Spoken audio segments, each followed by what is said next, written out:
Dictation. Start now. Basically, what do we want from our foreign policy? What is the ideal we pursue? Is that ideal diverged from the practical interest of the country? Or is it allied with it? As it happens, our ideal and practical interest are the same.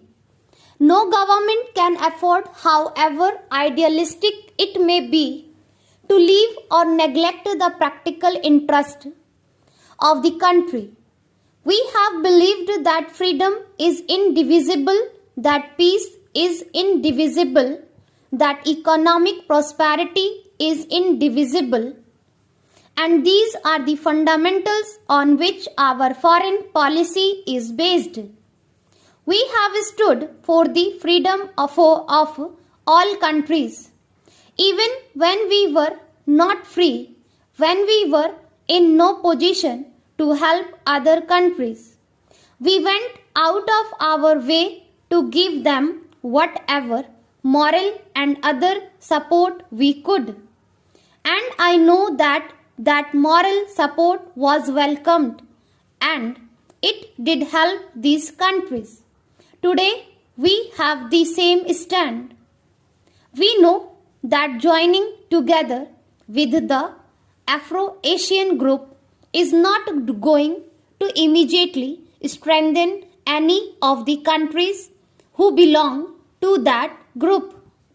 But we know that there is no other way of strengthening them either.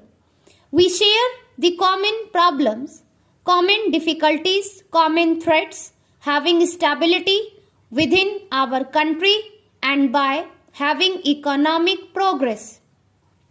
We think we can have stability and progress only if we take a particular economic path, the path of socialism through which we give social justice to our people. It is the same social justice in the international sphere for which we stand. We believe that while there is poor nations and rich nations, there is bound to be tension. There is not only tension between the poor and the rich, but there is a tension among the rich because of their desire to control or to influence the developing nations. This is how in the past most wars took place, and this is the reason for much of the tension today. Yet you find that in spite of this tension, again and again, countries try to follow the path which we have advocated, namely the path of conciliation and of trying to solve problems by means of negotiation rather than by war. In my Independence Day speech, I spoke about two recent events. No two countries could have fought more bitterly than the Soviet Union and Germany. Now, foreign policy has to be based on one's historical and geographical background. That is, we see the world from where we are. Other countries see the world from where they are. So we cannot possibly see it from exactly the same angle. We have certain countries for our neighbors. So it is important what relationship we have with our neighboring countries. If we are a long way from other countries, we can look at them from different angles. We also find that in the making of the foreign policy of any country, and perhaps especially of India, there are certain intangible elements which are just as important or decisive in forming our point of view. It perhaps is easier to pursue foreign policy and fashion our relations with other countries if one is a rich and a powerful nation. Now, India is not a rich or a powerful nation, and we have to keep that in view. It is no use going as we are, but we have made up for our lack of riches and power with some other quality. Earlier, because we were in the forefront of the freedom struggle, that gave us a certain influence.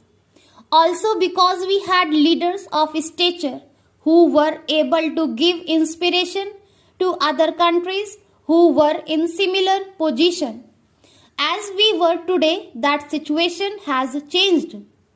All these countries have been free for a number of years.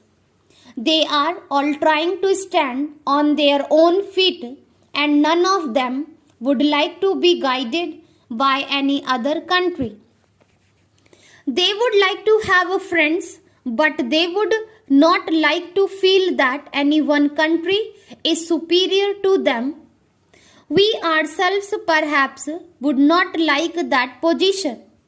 So we can understand that other countries, and especially countries which are smaller, do not like the position, and we should be very careful that at no time we give an impression that we are wanting to take a leading position.